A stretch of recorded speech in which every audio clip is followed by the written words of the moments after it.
Hi everyone.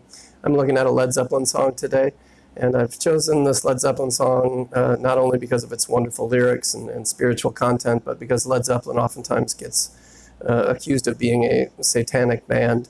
The guitarist Jimmy Page was certainly interested in and dabbled in the occult, but the lead singer and lyricist Robert Plant didn't seem to be particularly interested, and in fact was drawing from the whole band was drawing from the blues, and the blues were rooted in African American spirituals. So there's much spiritual content in much of Led Zeppelin's songs. Today we're looking at In the Light off of the Physical Graffiti album.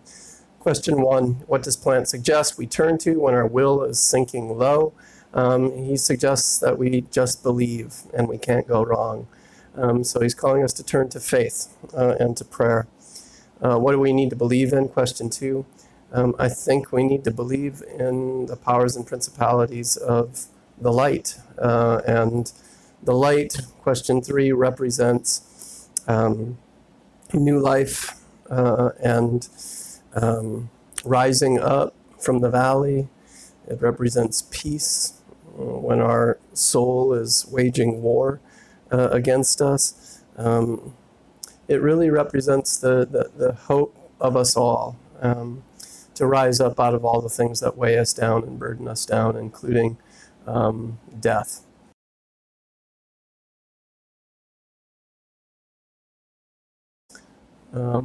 Question 4.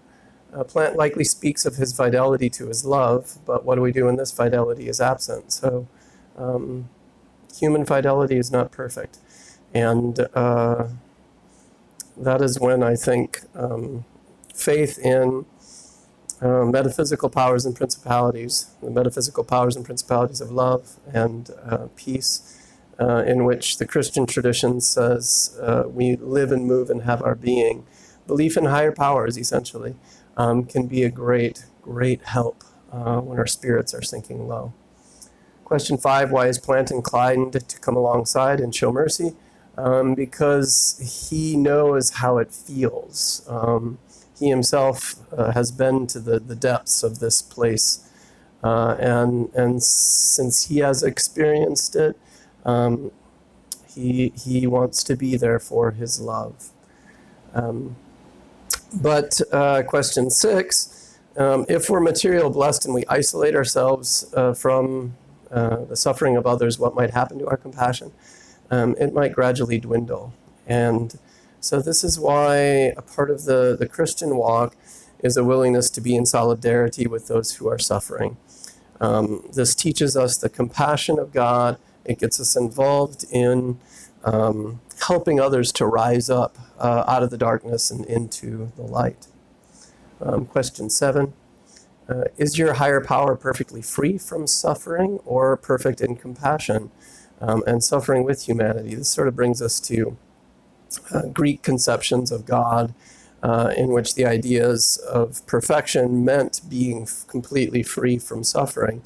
But this is not the Christian God of the Bible, at least not the Christian Bible rooted in the Hebrew Scriptures. Jesus comes alongside us all, shares our suffering. This is a big part of what his journey to the cross was all about. And he's willing to take on the suffering of humanity, and so therefore we also need to be, again, willing to take on the suffering of others. And so I just ask you, what kind of God or gods are you believing in? And are they gods which have compassion and share the suffering of humanity? Because it's only that sort of God, I think, that's going to call us to end up sharing the load of others, as Plant says he's willing to do for his love. Question 9, what two things lead to much suffering according to this stanza? The first is the winds of change, so transition, and the fact that everything's always in process, and in particular when we go through major changes, and especially major losses, that leads to much suffering. So the other thing in the stanza is when love becomes painful. In other words, once again, when there's a lack of fidelity in our loving relationships, when somebody breaks our heart, That is when we suffer tremendously. Question 10, when does love become painful? I already answered that question. And 11, how do evil powers and principalities try to take advantage of us? And so when our will is sinking low, when we're feeling blue, evil powers and principalities want to make us despair.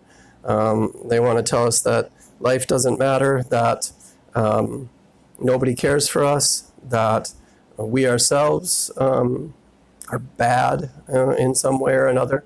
And then we can live into those things. So we need to not believe in those deceptive voices that try to bring us down. Question 12. In times when you do not have someone to share your load, will you just believe and let love, mercy, and goodness lead you back into the light? I sure hope so. That's what this is all about. I'm very grateful for this call from this wonderful band, the best rock and roll band perhaps of all time in my view. Question 13, will you be the light of the world to those in dark valleys? Again, I sure hope so. A part of what we're called to as human beings is to come alongside one another and to seek to lift one another up when we're feeling low.